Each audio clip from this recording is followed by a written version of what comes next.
Hey, my name's Ken Kington, and I just wanted to take a minute and share with you a little bit of my story. My wife and I are sitting in church one Sunday, and the verse popped up, care for widows and orphans in their distress and keep from being polluted by the world.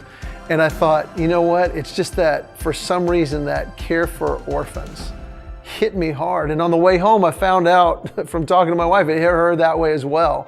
And we kind of dove into the idea of, well, where do we start? What do we do? We went to a DFACS meeting and we walked away with how overwhelmed the system is. And we were able to contact a couple organizations that come alongside DFACS to help with that have more of a faith base to it. And we dove into that, started doing a little bit of respite, which simply means helping to babysit and help out those who are foster parents.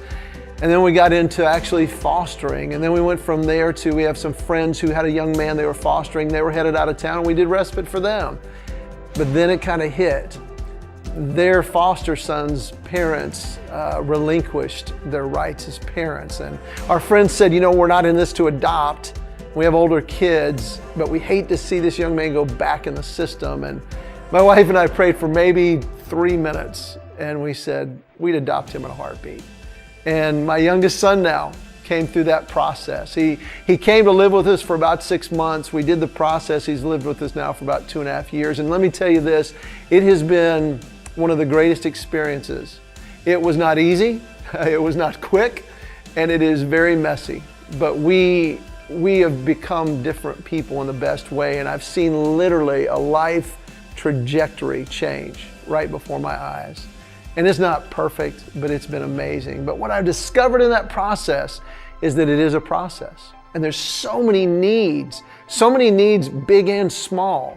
And what I've learned is a phrase I've coined, and that is that the smallest action is greater than the grandest intention. We started out with just little baby steps, and that may be as far as most people get.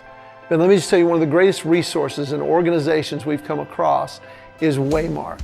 And they literally are pouring into these amazing kids, and there's hundreds of opportunities within that, big and small, time and finance, whatever it is that God lays on your heart. So here's my challenge today. Just realize everybody can't do everything, but everybody can do something. Go to waymarkfoster.org and simply pray and ask the question, Lord, is there some step you want me to take? Some action you want me to make in order to make a drastic, radical difference in the life of an orphan in distress. Check it out today, and I guarantee you God's going to stir your heart.